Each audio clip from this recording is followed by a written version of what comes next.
Joseph stumbled backwards onto the closest porch whose lights were on in the neighborhood. At home, his mother would always leave the lights on, which meant the people living in this house were probably a lot like his mother. When he rang the doorbell, he heard a hiss, followed by gentle footsteps walking closer to him, followed by multiple other hisses. After just moments, the door flew open, and there was a frail body covered head to toe in warm-looking robes, topped off with super warm and fuzzy slippers. "Hello, my dear," the frail lady said. Joseph just looked at the woman. "Hello," she said again, wondering if her greeting had gotten lost in the dark night's abyss. She murmured, and began to close the door. As she was doing so, Joseph spoke up. "Wait, miss, sorry. Hello." "Oh, hello, sweetie," she said in response. "My name is Joseph, and I'm awful hungry, and Jane has been giving me a hard time all day. Could I bother you for something to eat?" "Oh, well, of course," she said. "And please bring Jane along with you." As Joseph walked inside, he noticed a cat on the left cuddled up by a shoebox, which was probably the origin of the hisses he heard earlier. That was what he thought until he looked to the right, where he spotted not one, not two, not three, not four, not five, not six, not seven, but six, count them, 6 felines. Joseph jumped back as he had never seen so many cats before, and that was when he made the realization that he was in the home of a crazy cat lady. He tried to leave, but the door had been shut behind him, albeit it was still unlocked. Nevertheless, Joseph still felt trapped. He walked through the foyer, down the narrow hallway, and into the kitchen, where the crazy cat lady was feeling around her island. Joseph walked into the kitchen and turned on the lights so he could get a better look at her face. That was when something clicked. Why did she leave the lights off when she walked into the kitchen?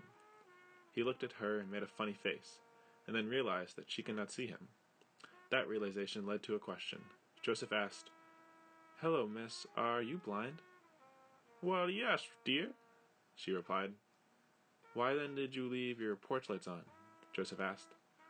"Oh, did I do that? Well, I do not want to keep racking up that electric bill," she said as she felt her way past Joseph to go turn off the lights. Oh God, Joseph thought to himself, if this lady didn't leave the lights on purpose, then she is nothing like my mom. How can I trust her? As the lady waddled back into the kitchen, Joseph started to tense up. "Would you like some cookies or some pasta?" she asked. Joseph stood like a statue and decided not even to blink. "Okay," she replied to herself. "How about some pie?" Joseph immediately broke from his long-standing statue tradition and jumped at the idea of some pie. "Yes, please," he exclaimed. "What kind do you have?" he asked. "Well, there's blueberry, lemon, and cherry," she said. "Could I have some lemon, please?" Joseph said. "Yes, you can. And Jane?" she replied. "Oh, Jane would also like lemon. She was too shy, so she waited outside," Joseph said. "Oh, okay, dear," she said. Joseph sat and ate the lemon pie with ambition. He looked over to the old lady who was sitting across from him, playing with the paws of a very fat cat sitting on her lap. He was slightly ashamed of himself for thinking that this lady was crazy just because of the number of cats that she had, when in reality, she was just kind. "Where did you get all the cats from?" Joseph asked. "I walk over to the shelter in town every day and pick up any cats that have found themselves to be in such an unlucky situation. Many are runaways, so a lot of thankful families come by from time to pick up their cat, and others are just cats whose owners left them behind." That made Joseph start to wonder. If he stayed here long enough, would his parents think about checking this house for their runaway? Joseph began to worry. He said thank you for the pie and started on his way out until the lady screeched out, "Excuse me!" Joseph stopped in his tracks, more worried than ever that the cat lady was about to murder him. "Don't forget to take Jane's piece," she said. "Ah, yes, thank you so much," he replied. He grabbed it as he had one foot outside the door. "Susan," she said.